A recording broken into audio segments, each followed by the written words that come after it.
দুষ্ট লোকেরা বলে চুপি চুপি খাও তুমি চানাচুর ভাজা।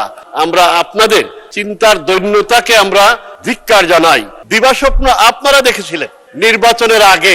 এটি একটি গণমুখী বাজেট। আমাদের যথেষ্ট ঘাটতি আছে বলে আমরা এখনো মনে করি। আমাদের অনেক বন্ধুরা এটাকে একটি চ্যালেঞ্জিং বাজেট বলছেন। হ্যাঁ, এটা তো একটা চ্যালেঞ্জিং বাজেট। দিবাস্বপ্ন বলছেন, এটা দিবাস্বপ্ন নয়। এই স্বপ্ন সেই স্বপ্ন, জাতির সামনে এগিয়ে নিয়ে যাওয়ার স্বপ্ন, এবং এই স্বপ্ন বাস্তবায়নের জন্য কঠোর পরিশ্রম এবং পরিকল্পনা করতে বর্তমান সরকার দৃঢ় প্রতিজ্ঞা। দিবাস্বপ্ন আপনারা দেখেছিলেন নির্বাচনের আগে। সেই স্বপ্ন জনগণের ভোটে ধূলিসাৎ হয়ে গেছে ইনশাআল্লাহ। সুতরাং আমরা মনে করি এটি একটি গণমুখী বাজেট।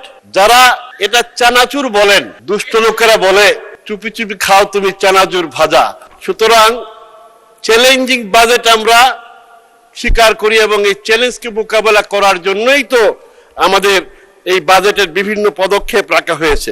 আমাদের শিক্ষা খাতে 1.39% থেকে বৃদ্ধি করে 2% বর্ধিত করা হয়েছে।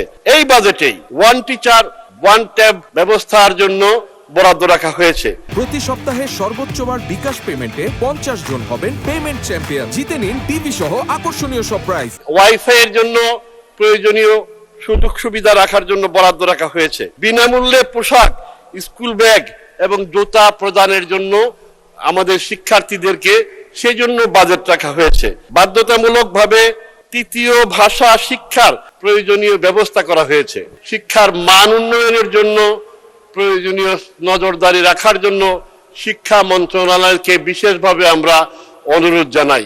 কারণ আমাদের যথেষ্ট ঘাটতি আছে বলে আমরা এখনো মনে করি।